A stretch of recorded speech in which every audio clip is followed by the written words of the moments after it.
खुलुमबाय Bodoland इंखं television studio आं हायनार्सि गयारि दिनैनि गाहाय रादाबफोराव दङ। रायजो सभानि मोन्नैबो मासाव मित्रजोतनि बिजाथिया देरहासार। इउपिपिएलनि गोहोआ क'क्राझारावल' थाबथानानै थायाखै, दिसपुर आरो दिल्लीयावबो सौहैबाय। बिटिसि सोरखारा दिनै 80 फोरोंगिरिफोरनो थिसनथाइलाइ रानदों। बैसागु फोरबोनि थाखाय गुवाहाटी पौरसभा बिसायख'थिनि खालारखौ फावसायबाय। संग्रा गेसनि बेसेना 250 रां बांदों।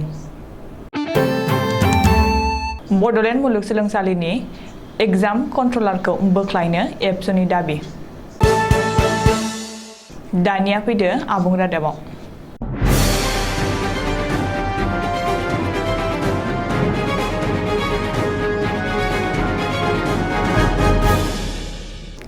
बिजेपिआ दाबि खालामनाय बादिनो आसामाव लांदां जानाय रायजो सभानि मोन्नैबो मासियाव बिजेपि मित्रजोतनि बिजाथिया देरहाबाय।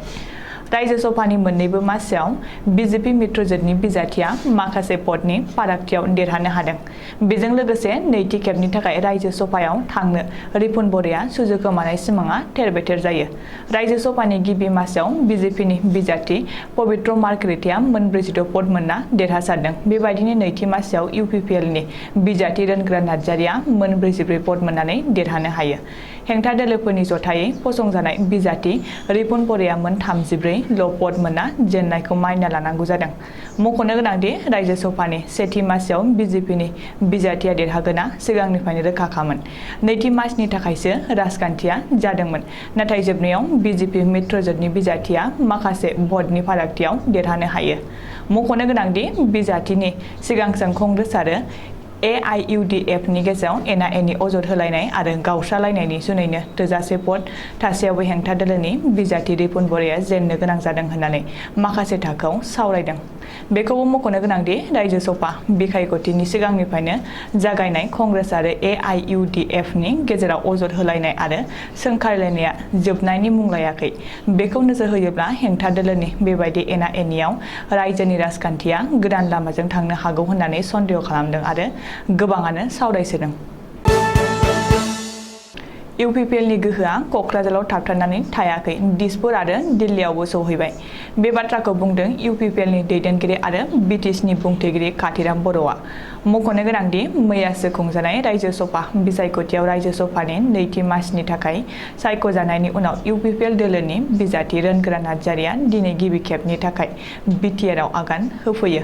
रायजो सभायाव गोदानै सायख'जानाय रोनग्रा नार्जारिया दिसपुरनिफ्राय न'फारसे गिदिंबोफिननाय समाव बरमायाव दोलोनि मददगिरिफ्रा गाजा-गोमजायै बरायो। बे बरायनाय बिटिसिनि बुंथिगिरि काथिराम बर'आबो बाहागो लायो आरो इउपिपिएलनि गोहोआ क'क्राझारावल' थाबथानानै थायाखै, दिसपुर आरो दिल्लीयावबो सौहैबाय होननानै बुंथियो। मख'नो गोनांदि रायजो सभानि MP महरै सायख'जानायनि थाखाय रोनग्रा नार्जारिया गिबि मन्त्रि डक्टर हिमन्त बिश्व शर्मा, बिटिआरनि गाहाय प्रमद बर', बिजेपिनि आफादगिरि पबिस कलिता आरो मित्रजोतनि गासैबो MLA-फोरनो साबायखर जासियो। बेजों लोगोसेनो बिटिआर गोरोबथानि गासैबो दफाफोरखौ फारियै मावफुंजोबगोन होननानै खौरांगिरिनि सिगाङाव खोथा होयो। मख'नो गोनांदि गोदानै सायख'जानाय रायजो सभानि MP रोनग्रा नार्जारिखौ दिनै क'क्राझाराव गाजा-गोमजायै बरायनायखौ नुनो मोन्दों। प्रमद बर' दैदेननाय इउपिपिएल, बिजेपि आरो JSP-नि जथायारि बिटिसि सोरखारा दिनै सा 80 फोरोंगिरिफोरनो थिसनथाइ होदों। गुदि आरो गोजौ फरायसालिनि सा 80 फोरोंगिरिफोरनो दिनै बिटिसि सोरखारा थिसनथाइ होदों। सुलुङाव फोरमायनाय बादिब्ला बिटिसिनि सोलोंथाइ बिफाननि बानजायनायाव क'क्राझार IT पार्कआव खुंनाय हाबाफारिनि गेजेरजों दिनै क'क्राझार, चिरां आरो उदालगुरि जिल्लानि सा 80 फोरोंगिरिफोरनो बिटिसि सोरखारा थिसनथाइलाइ राननानै होयो। बिटिसि सोरखारा दिनै थिसनथाइ होनाय गुदि आरो गोजौ फरायसालिनि 80 फोरोंगिरिफ्रा 1991 मायथाइनिफ्रायनो सोरखारनि जेबो दान बान्था गैयालासेनो गावबा गावनि सिबिथायखौ होबोदोंमोन आरो फरायसालियाव फरायसाफोरखौ फोरोंबोदों होननानै मिथिनो हादों। रिपर्ट बादिब्ला फोरोंगिरिफोरनि थिसनथाइलाइ राननाय हाबाफारियाव बिटिसिनि सुबुं फोनांजाब बिफाननि मावफुं सोद्रोमा डक्टर नीलुत सोरगियारि आरो बिटिसिनि सोलोंथाइ बिफाननि डाइरेक्टर जगदीश प्रसाद ब्रह्मआ बाहागो लायो। जोबनायाव गुवाहाटी पौरसभा बिसायख'थिनि खालारखौ फावसायबाय। बैसागु फोरबोनि थाखाय गुवाहाटी पौरसभा बिसायख'थिनि खालारखौ फावसायनाय जाबाय। मख'नो गोनांदि फैगौ 19 एप्रिल खालि गुवाहाटी पौरसभा बिसायख'थिनि भट आजावनाय 20 एप्रिल खालि भट साननायनि बाथ्रामोन। नाथाय बैसागु फोरबोनि थाखाय बिसायख'थिनि खालारखौ 15 एप्रिलनि सोलाय 21 एप्रिलाव सोलायनाय जायो। बेबादिनो 24 एप्रिल खालि बिसायख'थिनि भट साननो थाखाय बिसायख'थि आय'गआ गोदान खालार थि खालामनाय फोसावदों। मख'नो गोनांदि बैसागु फोरबोनि रंजाफुनाय सम एबा 7 बैसागोनि गेजेरावनो बिसायख'थिनि खालार फावसयनायखौ बिजेपि आरो कंग्रेस मोन्नैबो दोलोआनो गोजोननाय मोनि फोरमायनानै बिसायख'थिखौ फावसयनो थाखाय बिसायख'थि आय'गखौ खावलायदोंमोन। बे खावलायनाय बादिनो जोबनायाव गुवाहाटी पौरसभा बिसायख'थिनि खालारखौ फावसयनाय जायो। सोरखारा गोनांथार मुवा बेसादफोरनि बेसेन बांलांनायखौ होबथानायाव फेलें जादों। बिनि बिदिन्थिया जादों पेट्रल डिजेलनि बेसेन बांनायजों लोगोसे दिनै संग्रा गेसनि बेसेना बांदों। मख'नो गोनांदि दिनै 19 केजि लिरथायनि फालांगियारि सिलिन्डारनि बेसेनखौ 250 रां बारायदों।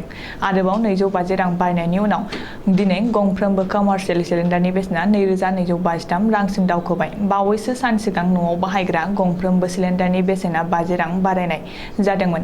मख'नो गोनांदि दिनै कमार्शियेल सिलिन्डारनि बेसेन बांनायाव जाग्रा मुवा बेसादफोरनि बेसेना बांनो हागौ होननानै सन्देह खालामनाय जादों। ओरैहाय हादरनाङै पेट्रल डिजेल संग्रा गेस आरो मुवा बेसादफोरनि बेसेन बांलांनायनि हेंथायै माखासे आफादफोरा सोरखारनि हेंथायै गोख्रों सोमावसारनाय हाबाफारिफोर बानायनायखौ नुनो मोन्दों। बड'लेण्ड मुलुगसोलोंसालिनि TDC सेथि सेमिस्टार आनजादनि रिजाल्ट फोसावनायाव माखासे बेले-बेजे जानायनि गोख्रों अजद थिखांदों। बड'लेण्ड मुलुगसोलोंसालिया TDC सेथि सेमिस्टारनि रिजाल्टखौ फोसावनायाव बेले-बेजे जेंना सोमजिनायखौ लानानै दुलाराय बर' फरायसा आफादा गोख्रों बड'लेण्ड मुलुगसोलोंसालिनि खुंथायखौ गोख्रों रावजों सोंखारिदों। एबसुनि सोलोंथाइ नेहाथारि सोमावसार बसुमतारिया दिनै मोनसे खौरांगिरि मेल खुंनायनि गेजेरजों बड'लेण्ड मुलुगसोलोंसालिनि आनजाद कन्ट्रलारखौ बोख्लायनांगौ होननानै गोख्रों दाबि दैखांदों। दिनैनि रादाबा एसेनोसै। गोजोन्थों।